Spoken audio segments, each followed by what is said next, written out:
Salam əzizləyicilər. Bu videoda Respublika Fən müsabiqəsi birinci mərhələsinə dəstək məqsədi ilə sınağı sizinlə paylaşacağım.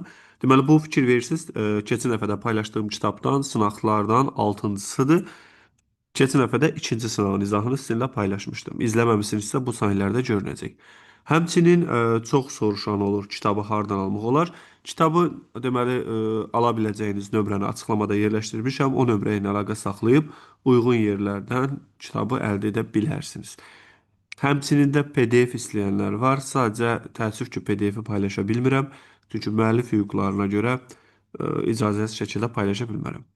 Əgər kimlərsə bu dəqiqə testi mənlə paralel şəkildə izləyirsə, məsləhətim videonu dayandıraraq özünüz yazmağınızdır. Və ən sonunda da neçə doğrunuz oldu, rəylərdə yazarsınız.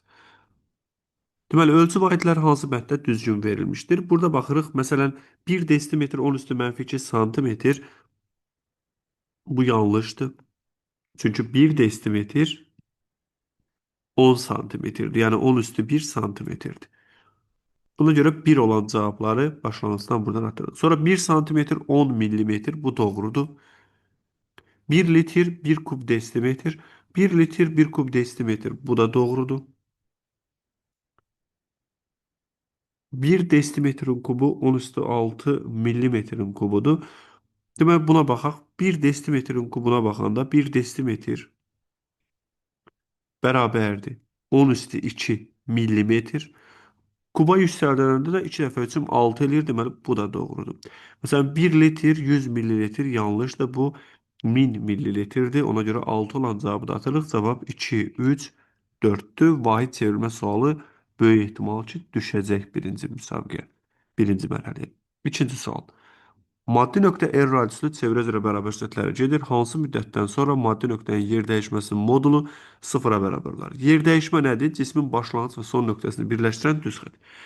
Əgər cisim başladığı yerə qayıdarsa, yəni çevrə üzərində tam dövr edərsə, yer dəyişmə sıfıra bərabərdir. 4-də 1-də R köşdə 2-dir. 2-də 1 periodda 2 R'dir. 6-da 1-də də R-ə bərabərdir. Üçüncü sual. Cisim alma ilə müstəvi güzgü arasındakı məsafə 3 metr olduğu məlumdursa, cisimlə xəyal arasındakı məsafə neçə metr olar?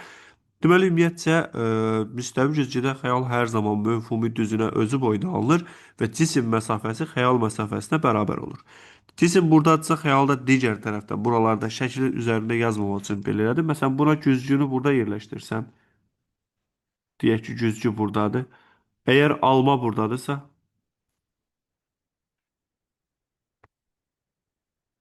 məsələn, buradan bura qədər D-dır, bizə verib məsafəni ki, 3 metrdir. Eyni qədər də məsafədə güzgünün arxa tərəfində xəyal alınır. Burada F deyilir, bu da 3 metrdir. Və bizə deyir ki, cisimlə xəyal arasındakı məsafəni tap, yəni D üstəgəl F-i istəyir. 3-ün üzərinə 3 gəlirəm, cavab olur 6 metr. A bəndi. Dördüncü sual. K, L, M, N cisimləri elektrik yükü ilə yüklənib. K cismi L cismini, L cismi M cismini, M cismi də N cismini cəzb edir. Buna əsasən hansı ifadə tamamilə doğrudur? Çox maraqlı suallardandır. Bunu həll eləmək üçün K-nı, L-i, M-i, N-i yazacağım. Deməli, bir variant belədir. Deyək ki, K müsbət yüklüdür. K müsbət yüklüdür və bizə deyir ki, K cismi L cismini, L də M-i cəzb edir. Deməli, K L-i cəzb edirsə, deməli, L mənfidir. L cismi M-i cəzb edir. Deməli, bu da müsbətdir. M cismi N-i cəzb edir. Bu da mənfidir. Bir variant bu şəkildə ola bilər. Digər variantda isə K mənfidirsə, L müsbətdir. M mənfidir və bu da müsbətdir. Çünki bir-birini cəzb eləməlidir. Məsələn, K L-i cəzb eləyir, L M-i cəzb eləyir, M də N-i cəzb eləyir. K cismi M cismini cəzb edir. K ilə M-ə baxıram. Bunlar eyni işarəlidir. Bunlar bir-birlərini itələyəcəklər. Ona görə bu yanlışdır. L cismi N cismini cəzb edir. L N-i cəzb edə bilməz. Çünki L ilə N-ə baxıram. Ya ikisi də müsbət, ya da ikisi də mənfidir. Ona görə bu da yanlışdır. K cismi müsbət yüklüdür. Bu tam doğru deyil. Çünki K mənfi də ola bilər. K cismi N cismini cəzb edir. K N-i cəzb edir. Bu işdə doğrudur. Çünki K-nı müsbət götürəndə N mənfi olur. K-nı mənfi götürəndə N müsbət. Maraqlı hazırlanmış suallardandır. Yəni bu yaxşıdır. Elə tam da fən müsabiqəsinə uyğun sualdır. Bunu şəkillə də verə bilər bizə. Necə şəkillə verər? Bir də mən başda demədim, unutdum deməyi. Baxın burada bəzi xüsusiyyətlərlə verilib. Yəni sizə lazım olanlar yerin sərbəstləşmə təcili 10-dur. 1 millilitr 1 kub santimetrdir və yaxud da ayın reyzi 1,6 pi 3 və nanometr də 10 üstü mənfi 9-dur. Deməli, bu sual, dördüncü sual başqa hansı formada qarşımıza çıxa bilər?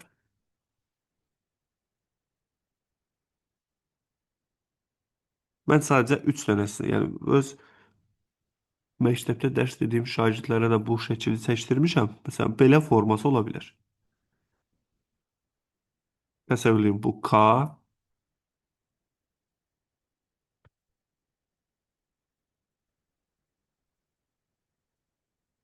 L,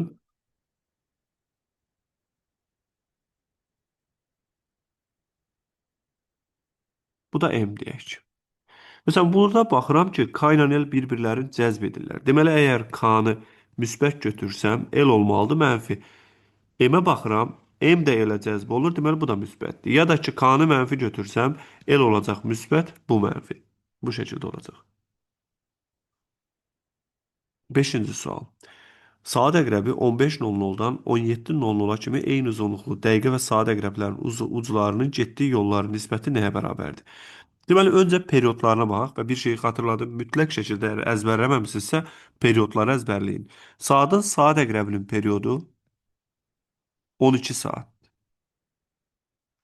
Dəqiqə əqrəbinin periodu isə 1 saatdır.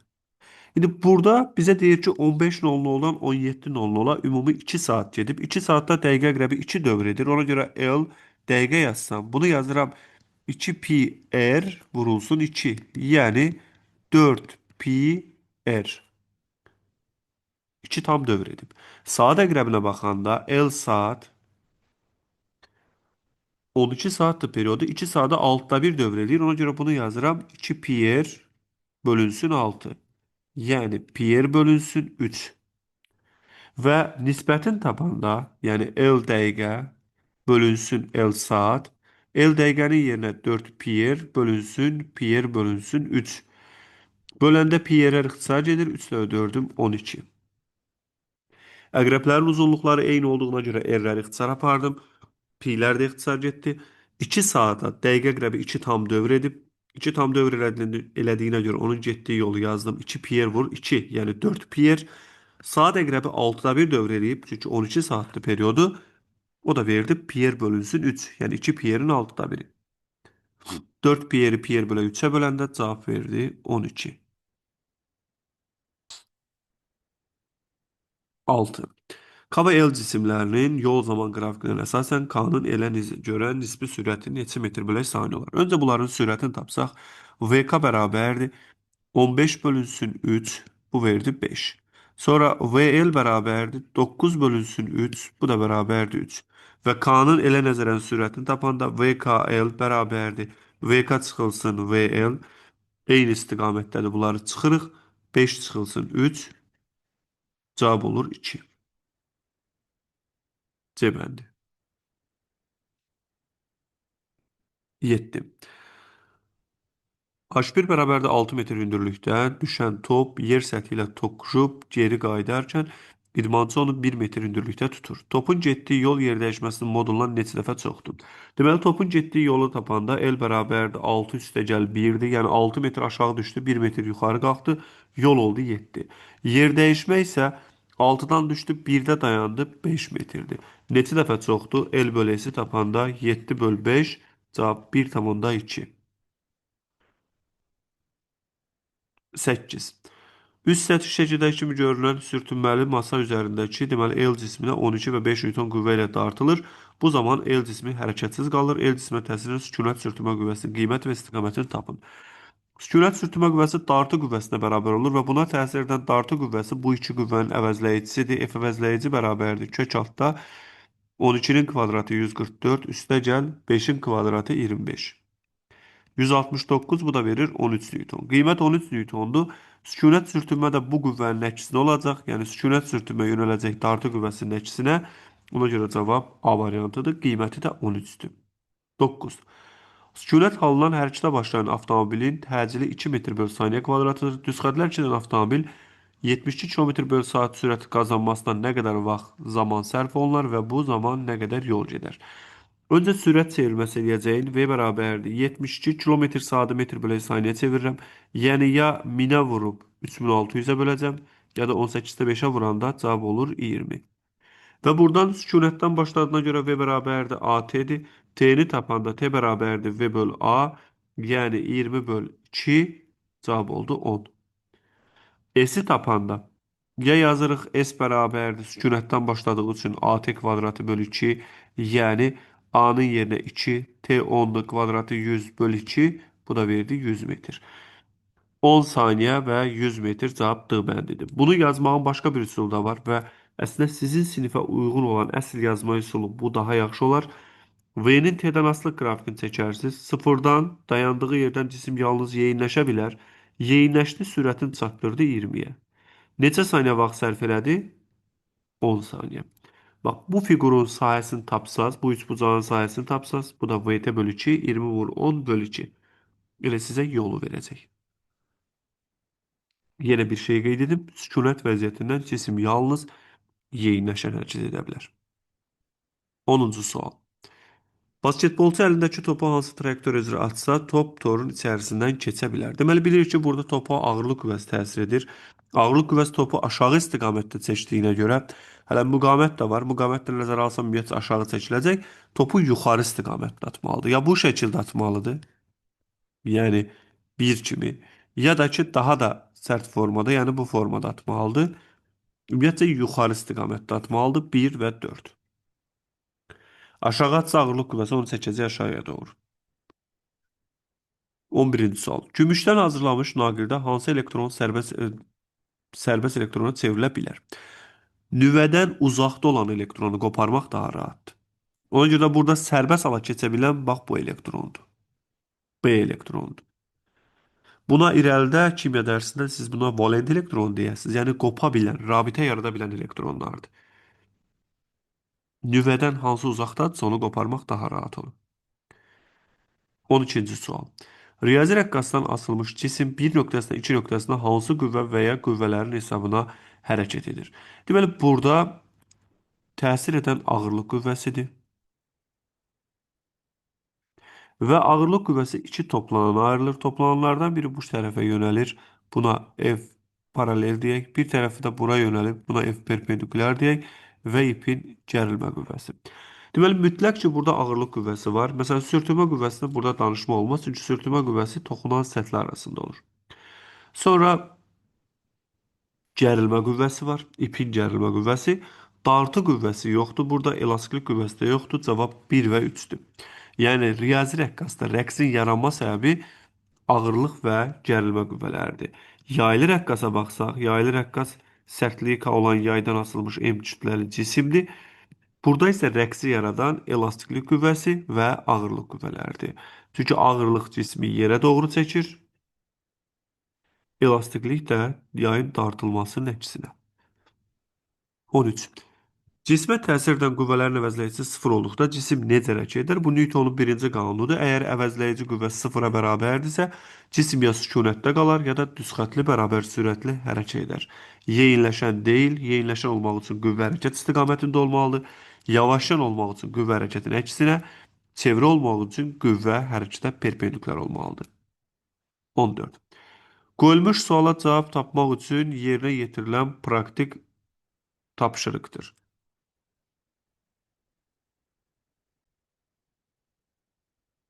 Deməli, burada baxırıq praktik, yəni hərəkətli bir bu fəaliyyət var bunun içərisində. Ona görə də buna əsaslanıb cavabı fəaliyyət götürürük.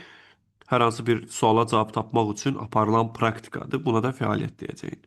Maraq oyatma deyil, müzakirə etmək deyil, izah etmə də deyil. 15.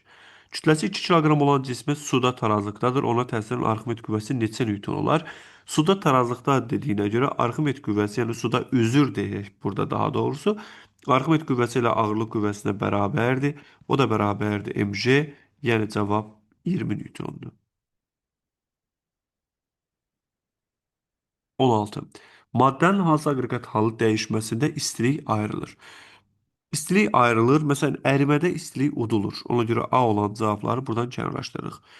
Ərimənin əksi nədir? Bərkimə. Bərkimədə istilik ayrılır. Sonra kondensasiyada istilik ayrılır. Sublimasiyada udulur. Buxarlanmada udulur. Desublimasiyada ayrılır. Cavab B, D, F'dir. 17. Atomun diametri nüvənin diametrindən 100 min dəfə böyükdür. Atom və nüvənin kürə formasında kürənin həcminin isə düsturu ilə hesablanılır. Atomun həcmi nüvənin həcmindən neçə dəfə çoxdur? Deməli, düstura baxırsınız ki, düsturdan həcm diametrdən kubu ilə mütənasibdir. Kubu ilə mütənasib olduğuna görə, deməli, məsələn, burada neçə dəfə böyükdür deyir diametri. Bizə deyir ki, atomun diametri nüvənin diametrindən 100 min dəfə böyükdür. 100 mini 10 üstü ilə ifadə edirəm. Yəni 100 min, baxın 5 dənə sıfır var, bunu yazırıq 10 üstü 5. Sonra baxırıq ki, həcm mütənasibdir D kubu ilə, yəni diametrin kubu ilə mütənasibdir. Ona görə də 100 minin də kubu dəf olacaq. Yəni 10 üstü 5 üstü 3, bu da verir 10 üstü 15 dəfə. Deməli, 18. Riyazi rəqqas bir tarazlıq vəziyyətində hansı kəmiyyət maksimum qiymət alır? Ümumiyyətcə, rəqqas kənardan ortaya gələndə, bunu yelləncək kimi də yadda saxlaya bilərsiniz. Kənardan ortaya gələndə sürət artır.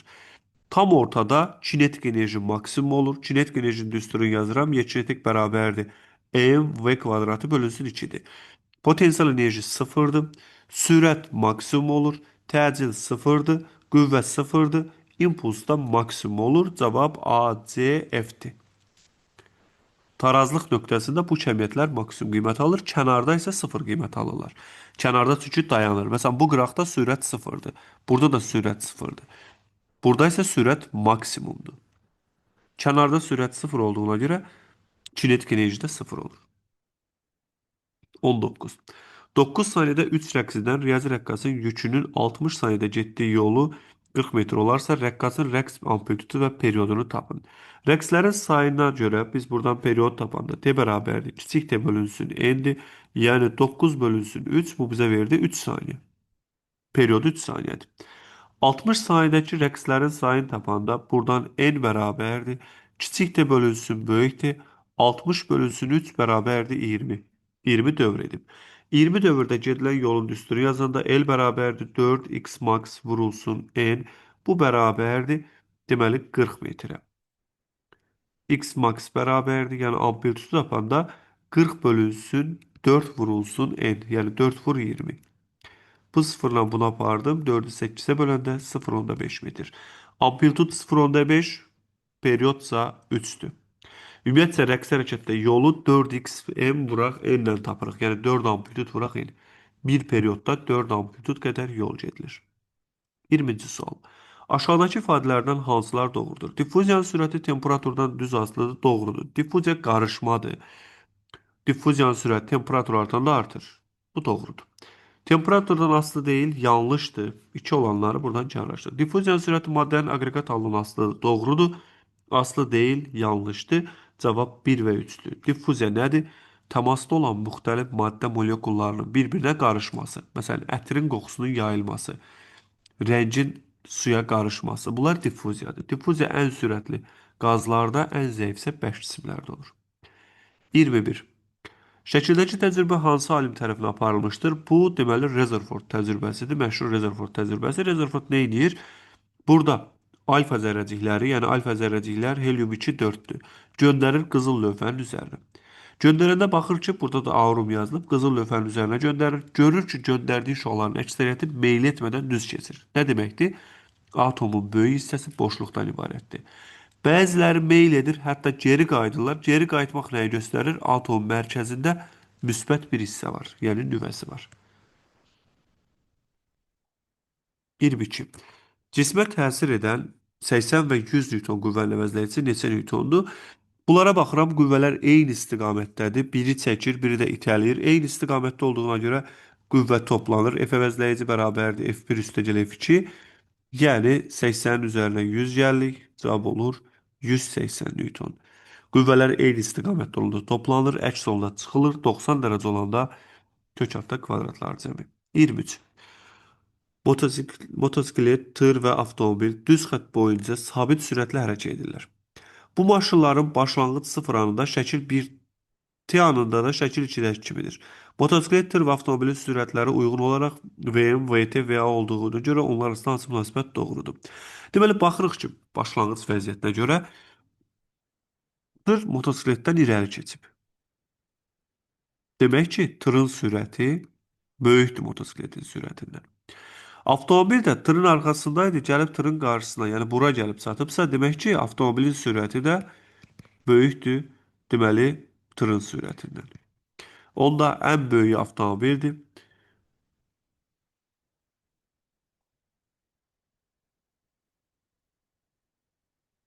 Deməli, avtomobil ən böyük avtomobildir. Bircə saniyə şəkilə bir də diqqətlə baxım. Deməli, motosikletə baxıram. Motosiklet tırın orta hissəsində idi. Tır irəli gedib, motosiklet ona görə geriyə qalıb. Ona görə motosikletin sürəti tırın sürətindən kiçikdir. Yəni VM motosiklet kiçikdir tırdan.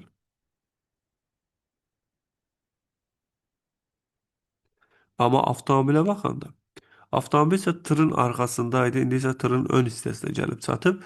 Bu o deməkdir ki, deməli avtomobilin sürəti də tırın sürətindən böyükdür.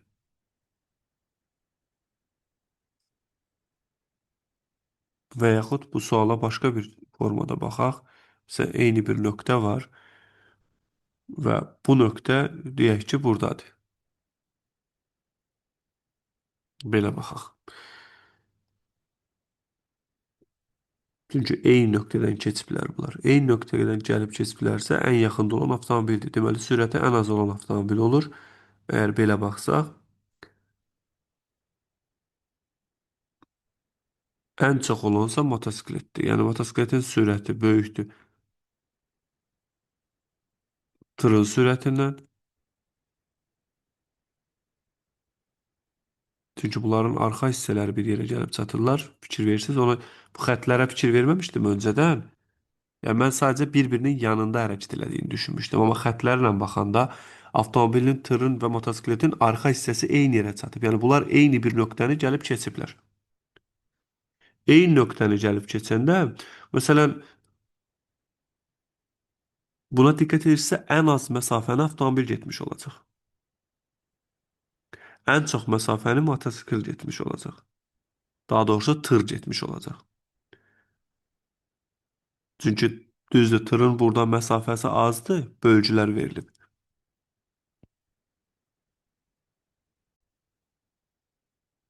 Ən geridə başlayan, yəni mövqe olaraq ən geridən başlayan motosiklet olduğuna görə, yəni eyni məsafəyə gəlib çatıblar, eyni nöqtəyə gəlib çatıblar. Ona görə sürəti ən böyük olan motosikletdir. Tır ortadadır, tır orta mövqeydədir, motosiklet tırdan böyükdür. Avtomobil isə ən yaxında olandır. Yəni məsafə olaraq baxanda, məsələn, burada bu xəttlə götürün, motosikletin məsafəsi bu qədərdir. Eyni qədər vaxta gedəcəyi. Tırın gedəcəyi məsafə bu qədərdir. Avtomobil isə burada tır, yəni bu nöqtədən baxanda, çünki tırın öz uzunluğu da var, oranı keçib getməyinə görə bunu ortasından hesablasaq daha yaxşı olar. Avtomobilin isə məsafəsi bu qədərdir. Ona görə də ən az məsafəni gedən avtomobildir, yəni sürəti ən az olan da avtomobildir. Motosiklet böyükdür tırdan, o da böyükdür avtomobildən. A variantıdır.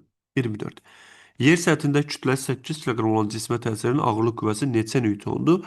Ağırlıq qüvvəsini düsturun yazanda F ağırlıq bərabərdir.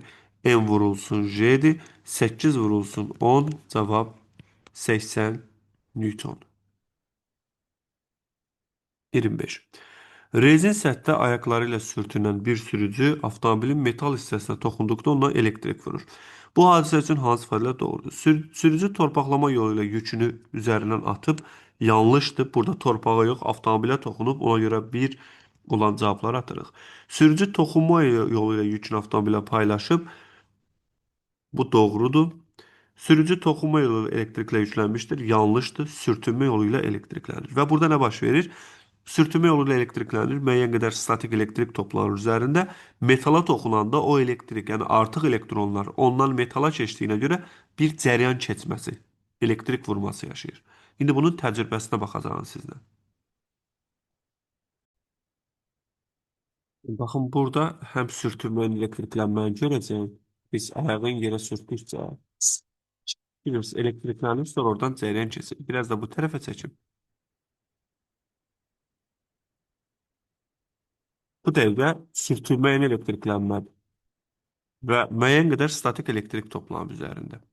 Bu elektronlar, əgər bunun əlin metala yaxınlaşdırsa, məsələn, orada avtomobilə toxundururdu. Burada da qapı dəstəyi metaldır. Bilirsiniz, metal keçiricidir. Yaxınlaşdıranda elektronlar ora keçdiyinə görə xırda bir elektrik vurması yaşanır. Bu əksəriyyətinizin məncə başına gələn, yəni yaşadığı bir şeydir. Bəzən saçı yuyub qurulayandan sonra darağı sürtəndə də bir elektriklənmə hiss edirsiniz. Adi şarı saça sürtəndə də bu mümkündür. Və yaxud bəzən olur ki, kiməsə toxunursan və yaxud hansısa metala toxunursan, sanki səni elektrik vurur. Səbəb geydiyiniz paltarla bağlıdır. Ola bilər harasa sürtünüb, elektriklənib.